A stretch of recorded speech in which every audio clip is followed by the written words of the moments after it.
حضرت عمر بن عاص رضی اللہ تعالیٰ عنہ نے مصر خود فتح کیا تھا، خود فاتح تھے. حضرت عمر نے انہیں گورنر مصر بنا دیا. ان کا بیٹا ایک عام آدمی کے بیٹے کو کہنے لگا چلو اپنا اپنا گھوڑا دوڑاتے ہیں، بھلا کون جیتتا ہے.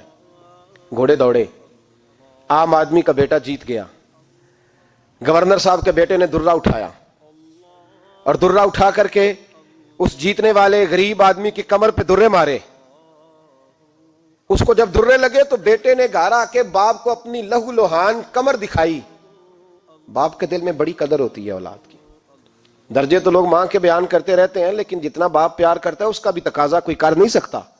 والد نے جب دیکھا نا لہو لوہان ہے گردن، تو والد چیخے، روئے، اور پھر پتہ نہیں اگلے 1.5 منٹ میں اس بچے کے والد کو کیا ہوا. اس نے آنسو پونچھے اور بیٹے کو کہنے لگا میرے گھوڑے کے پیچھے بیٹھ. کہا کدھر جانا ہے؟ فرمانے لگے یہ ظلم کا دور نہیں، یہ عمر کا دور ہے. ہاں ایسی بات ہے کوئی جو مرضی کر جائے؟ بیٹھ میرے گھوڑے پہ. آدھی رات کے وقت پہنچے مدینے اور باہر جا کے وہ آدمی پکارنے لگے، کہنے لگے عمر باہر آؤ، نکلو خوابگاہ سے. جب غریبوں پہ ظلم ہو تو پھر حکمرانوں کو سونے کی اجازت نہیں ہوا کرتی. باہر آؤ. فاروق اعظم آدھی رات کو اٹھ کے آئے. کیا ہوا؟ کہا عمر دیکھ یہ بیٹا جو میں نے اپنے منہ کے نوالے کھلا کھلا کے پالا ہے، ذرا میرے لال کی پشت دیکھ. تیرے دورے حکومت میں یہ حال ہوگا. حضرت فاروق اعظم نے کہا جاؤ بلا کے لاؤ فاتح مصر کو. حضرت عمر بن عاص بیٹے سمیت آئے. جناب فاروق اعظم فرمانے لگے مجمع میں کھڑا کر کے، فرمایا کیوں مارا تو نے اس کو؟ گردن جو گئی. فرمایا تو گورنر کا بیٹا تھا اس لیے مارا ہے؟ اس غریب آدمی کے بچے کو کہا درے پکڑ اور گورنر کے بیٹے کو اس کے سامنے مار، اور اتنے مار کے اسے سمجھ آئے. جب اس کو درے لگ رہے تھے تو لوگ دیکھ رہے تھے. تھوڑی دیر گزری تو حضرت سیدنا عمر فاروق رضی اللہ تعالیٰ عنہ نے فرمایا گورنر مصر کو بھی سزا دو، اس کے کپڑے اتروا کے اسے ٹاٹ کا لباس پہناؤ. لوگ کہنے لگے حضور گورنر صاحب کی کیا غلطی؟ سنو اور یاد رکھنا. حضرت فاروق اعظم کہنے لگے اس بچے کے دل میں بات ڈالی کس نے کہ تو گورنر کا بیٹا ہے؟ کس نے بات ڈالی کہ تو چودھری کا بیٹا اور باقی کمی ہوتے ہیں؟ کس نے سکھایا اسے؟ وہ طاقتیں بھی ہم کچھ لیں گے جو سکھاتی ہیں کہ فلانا بڑا ہے فلانا چھوٹا ہے. فرمایا نا، جب کوئی رسول اللہ کا کلمہ پڑھ لیتے ہیں وہ برابر ہو جایا کرتے ہیں. اس کو کس نے سکھایا؟ کس نے سکھایا اس کو؟ گورنر کو بھی. اور پھر حضرت عمر نے تاریخی جملہ کہا حضرت عمر بن عاص کی طرف دیکھ کے، فرمایا جب اللہ نے ان لوگوں کو آزاد پیدا کیا ہے تم نے کیوں غلام بنا لیا ہے؟ جب رب نے آزاد پیدا کیا تم نے کیوں غلام بنایا ہے؟ عزیزو یاد رکھو جب انصاف کا بول بالا ہوتا ہے پھر کوئی آدمی ڈرتا ہے. یہاں انصاف نہیں ملتا. اور میں آپ خود ایک بات یاد آ گئی. حضرت عمر کا زمانہ تھا تو غسان کے بادشاہ نے کلمہ پڑھ لیا. جو لوگ غریب کہلاتے ہیں نا وہ ذرا میری بات پہ زیادہ توجہ کریں. غریبوں کو سنانے لگاؤں، غریب ذرا توجہ کریں. غسان کے بادشاہ نے اسلام قبول کر لیا اور اسلام قبول کرتے ہی وہ آئے حج کرنے. حج کے بعد فارغ ہوئے تو ایک نفلی طواف کر رہا تھا غسان کا بادشاہ شاہ غسان. آج تو خانہ کعبہ میں بھی وی آئی پی پروٹوکول ملتا ہے، آج تو مسجد نبی میں بھی وی آئی پی پروٹوکول ہوتا ہے، یہاں آ کے بھی، یہاں بھی. اور دیکھتے صحیح تو کھڑا کہاں ہے؟ یہاں بھی پولیس والوں نے بازو پکڑے. سوچو تو صحیح یہ حال کر دیا تم نے مذہب کا. طواف کعبہ ہو رہا ہے اور غسان کے بادشاہ نے جبہ پہنا ہوا ہے باریک اور لمبا. وہ طواف کعبہ کر رہا تھا تو ایک غریب آدمی کا پیر اس کے جبے پہ آ گیا. جب پیر آیا تو اس نے پلٹ کے غریب کے منہ پہ تھپڑ مارا. جب تھپڑ مارا تو اس غریب نے سیدنا فاروق اعظم کی عدالت میں مقدمہ کر دیا. کہا بادشاہ نے تھپڑ مارا ہے. حضرت عمر فاروق رضی اللہ تعالیٰ عنہ نے بادشاہ کو بلایا. فرمایا تو نے اس غریب کو مارا ہے؟ کہا جناب اس نے پیر رکھا تھا. تو فرمایا پیر رکھا تھا تو کیا ہو گیا؟ تو نے کیوں لمبا جبہ پہنا تھا؟ تجھے سمٹ کے چلنا چاہیے تھا. کہا میرے لیے حکم کیا ہے؟ حضرت عمر کہنے لگے یہاں اسے رات میں راضی کر لے، ورنہ صبح اسی جگہ اسی کونے میں خانہ کعبہ کے سائے میں وہ غریب تیرے منہ پہ تھپڑ مارے گا اور تجھے تھپڑ کھانا پڑے گا. غریبوں سنو سنو، ساری رات وہ غسان کا بادشاہ غریب کی منت کرتا رہا تو راضی ہو جا. غریبوں تم سے شکوہ ہے، تم 2-4 لاکھ پہ راضی ہو جاتے ہو. غریبوں تم سے شکوہ ہے، تم انصاف ہونے نہیں دیتے. غریبوں تم تھوڑی تھوڑی بات پہ مطمئن ہو جاتے ہو. تھوڑی تھوڑی بات. جتنے غریب تن ہیں لباسوں سے دور دور اتنی ہی چادریں میں مزاروں سے چھین لوں، اور جتنے غریب گھر ہیں اجالوں سے دور دور اتنی ہی روشنی میں ستاروں سے چھین لوں. اتنی تو ہمتیں ہو میری کم سے کم بلند کہ شاہوں کے تاج فقط اشاروں سے چھین لوں. تمہاری زیادتی ہے, تم نے ظلم پروان چڑھایا ہے. جب تم چودھری کے کہنے پر, ایم این اے کے کہنے پہ راضی ہو جاتے ہو, تم انصاف ہونے نہیں دیتے. ڈٹنا سیکھو, کھڑے ہونا سیکھو. جب اسے کہا نا راضی ہو جا, تو وہ غریب کہنے لگا میں راضی ہو جاؤں اور کل تو کسی اور کو بھی تھپڑ مارے. فرمایا جتنی تیرے پاس دولت ہے لا کے قدموں میں رکھ.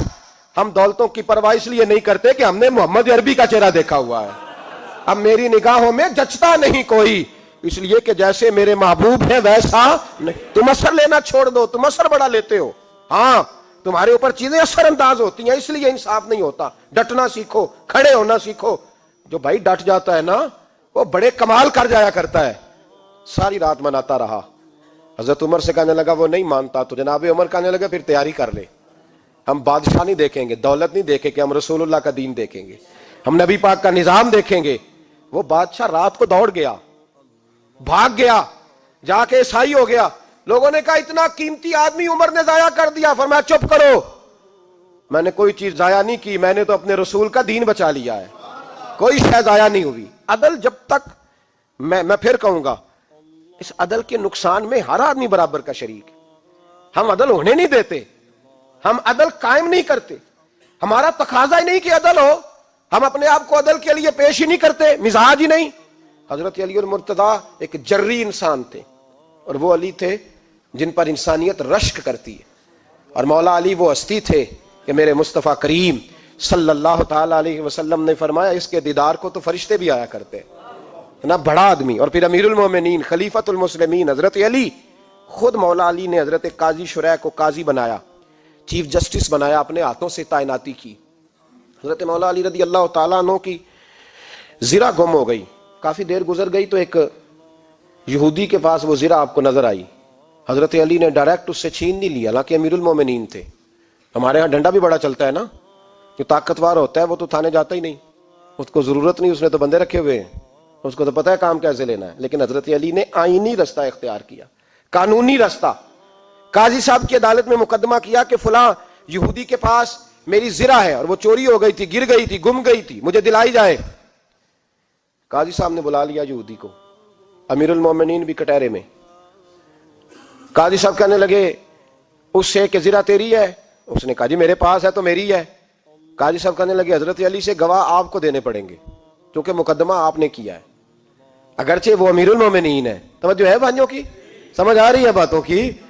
گواہ امیر المومنین آپ نے دینے ہیں کیونکہ مقدمہ آپ نے دائر کیا. تو حضرت علی کہنے لگے میرا بیٹا حسن گواہی دے گا کہ میری ہے, اور میرا غلام کمبر گواہی دے گا.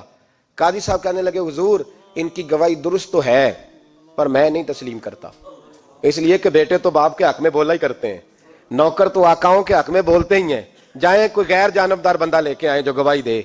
تو حضرت علی خاموش ہو گئے, کہنے لگے ابھی میرے پاس ایسا کوئی گواہ نہیں. قاضی صاحب کہنے لگے چلیں پھر آپ یہودی کو راضی کریں, آپ نے کیوں بلا وجہ گھسیٹا عدالت میں, راضی کریں, انصاف کا تقاضا ہے.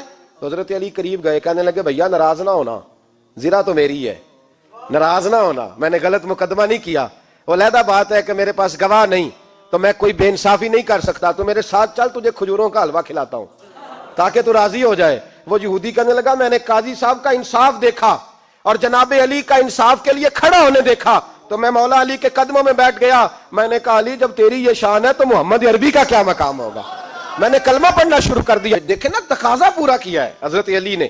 تو وہ کہنے لگا علی تیرے انصاف کے رنگ نے نا, جملہ یاد رکھنا, کہنے لگا یہودی علی تیرے انصاف کے اس رنگ نے میرے دل سے کفر کی میل دور کر دی, تیرے عدل نے میرا کفر توڑ دیا, کفر.